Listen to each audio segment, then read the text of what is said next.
कुछ दिन बाद ऐसी ऐसी खबर सुनने में मिली कि उस कुएं से आवाजें आती है। कभी वही बात सुनाई पड़ती कि मैं तुम लोगों को पानी के लिए तड़पा दूंगी, और कभी रात में मंत्रों की आवाजें आती। लोग उस राज को समझ रहे थे कि उसका जब तक शरीर नहीं जल जाता तब तक उसकी आत्मा भटकती रहेगी। कुछ दिनों बाद गांव के कुएं का अचानक पानी सूख गया तो वो लोग परेशान हो गए। कुछ दिनों बाद क्या देखते हैं कि जिस कुएं में वह मारी थी वह पानी से भर गया है। यह आश्चर्य देखते हुए कुछ लोगों ने कहा, क्या पता है कि उसी ने यह सब किया हो। कुछ लोग कह रहे थे कि उस बात को बहुत समय हो गया है, अब वो यहाँ कहाँ राखी है, और कहा चलो पानी इसी से खींच के पिया करेंगे। सुबह जब कुछ लोगों ने कहा चलकर पानी खींचते हैं, जब कुएं के पास पहुंचे तो कुएं में पानी नहीं। यह सब देखकर लोग आश्चर्य में पड़ गए कि पानी गया कहाँ। तब उसमें से अजीब आवाज आई, कहा था ना पानी के लिए तड़पा दूंगी, मुझे पानी नहीं पिलाया था तुम लोगों ने। हाँ हाँ हाँ हाँ, अब मैं तुम सबको पानी के लिए ही नहीं खाने के लिए भी मुहताज कर दूंगी। यहाँ अब कभी पानी नहीं बरसेगा। हाँ हाँ हाँ हाँ। अब गाँव वाले परेशान हो गए, उनके पास पानी खत्म हो गया था। दूसरे गांव से पानी लाना पड़ता था। पानी न बरसने के कारण वह कुआं भी सूखने लगा। तब उस गांव के मुखिया ने भी उन्हें पानी भरने के लिए मन कर दिया और कहा, तुमने जो किया है उसके लिए हम क्यों डैक झेले जाओ, अब उसे भुगतो।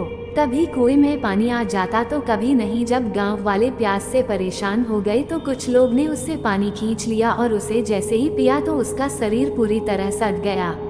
किसी को चर्म रोग हो गया, किसी के हाथ पैर गलना शुरू हो गए। यह भयानक दृश्य देखकर और लोगों ने तो उसे छुआ तक नहीं। अब गांव वालों की बुरी दशा हो गई। सब लोग भगवान को याद करने लगे हैं, भगवान यह सब किस जन के पापों की सजा दे रहा है, तू बस चारों तरह हाहाकार मच गई।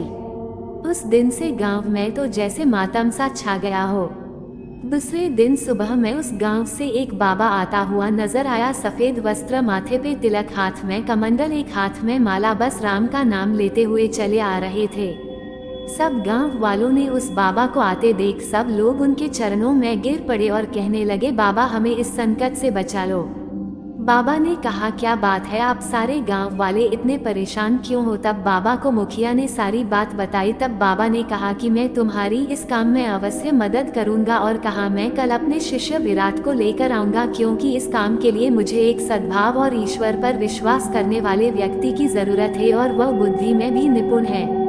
आप लोग धैर्य रखिए, मैं अवश्य वापस आऊंगा। यह कहकर बाबा वहां से चले गए। दूसरे दिन सूर्य उदय होने से पहले वह अपने शिष्य विराट के साथ उस गांव में पहुंच गए।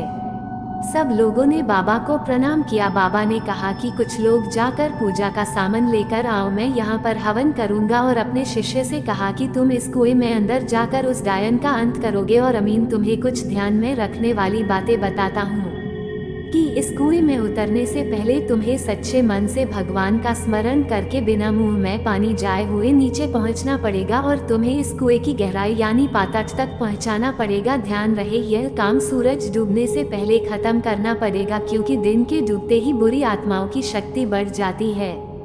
ध्यान रहे कि सबसे पहले डायन के बाल काटने हैं, जिससे वह कमजोर पड़ जाएगी। जब वह पूरी तरह से कमजोर पड़ जाए तब भगवान का नाम लेकर यह खंजर जो मैं तेरे को दे रहा हूँ इससे उसको मार देना और उसके शरीर को जला देना, और मैं यहाँ यज्ञ करके तुम्हारी मदद करूँगा। उनका शिष्य तो समझ गया, पर कुछ गांव वालों ने पूछा, बाबा इस कुएं में पानी में कैसे उसकी लाश को जलाओगे। तब बाबा ने बताया कि वह पाताल लोक में अपने घरों की तरह रह रही है, वहां भी आत्माओं और भूत प्रेतों के घर हुआ करते हैं। तब गांव वालों को समझ में आया। बाबा ने अपने शिष्य से कहा कि अब देर मत करो, तुम जल्दी जाओ। तब उनका शिष्य ने भगवान का नाम लेकर उस कुएं में कूद गया, और इधर बाबा मंत्रों से यज्ञ करने लगे। जब विराट वहां पहुंचा तो क्या देखता है, काफी बड़ा खंड है और कहीं से मंत्रों की आवाजें आ रही हैं। तो वह जाकर क्या देखता कि एक बाल फिकेरे हुए एक औरत आहुति आग में दिए जा रही है। जैसे ही वह उसके पास पहुंचा तो उसे पता चल गया, और वह पीछे मुड़कर देख के बोली, कौन हो तुम और यहाँ क्यों आए हो। वह बोला, मैं विराट हूँ, और गांव वालों की तरफ से मैं तुम्हें यहाँ मारने के लिए आया हूँ। वो हंसी, हा हा हा हा, तुम मरोगे, मुझे साधारण मनुष्य गांव वालों ने तुझे भेजा और तू मरने चला आया, लौट जा और अपने प्राण बचा ले मुझसे। नहीं तो वह बोला, नहीं तो क्या मुझे मार डालोगी। वह बोली, समझदार हो। वह बोला, तू अपने प्राण बचाना चाहती है तो इस गांव और इस कुएं को छोड़कर चली जाओ, नहीं तो मुझे मारना होगा। उसने इतना कहकर जैसे ही उसके ऊपर उसे मारने को झपटा वह एकदम गायब हो गई और उसका बार खाली निकल गया। अब बस उसे उसकी आवाज सुनाई दे रही थी। अब वह क्या करे, उसके पीछे से उसे एक बार उसने उसे ऐसा मारा कि उसका सिर दीवार से टकराया और बेहोश हो गया। तभी उसे उसके गुरु की आवाज सुनाई दी, बेटे अपनी आत्मा की शक्ति से देख और भगवान क्या ध्यान लगा, तुझे सब कुछ नजर आएगा।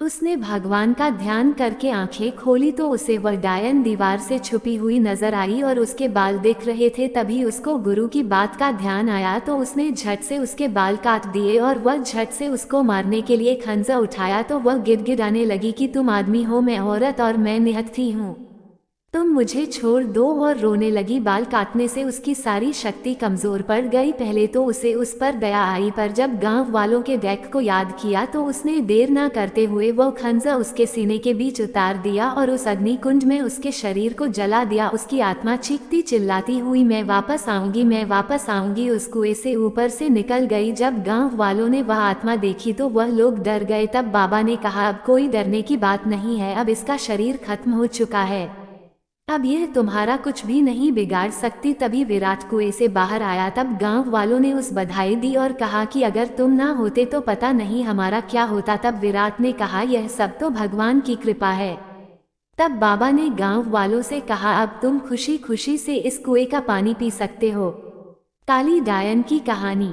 सभी गांव वालों ने पानी पिया और बाबा का आदर सत्कार किया। तभी जोर जोर से बादल हुए और पानी बरसने लगा और गांव वाले खुशी से झूम उठे। तब उस गांव में फिर से खुशहाली छा गई।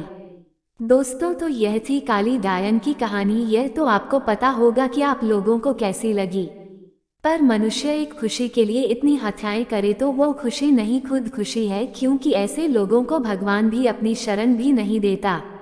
क्या पता वह बाबा जी ही भगवान ही बनकर आए हों। तो प्रेम से बोलिए भक्त और भगवान की जय। तो फिर कैसा लगा हमारा यह वीडियो, कमेंट में जरूर बताएं। वीडियो को लाइक करें, चैनल को सब्सक्राइब करें। धन्यवाद।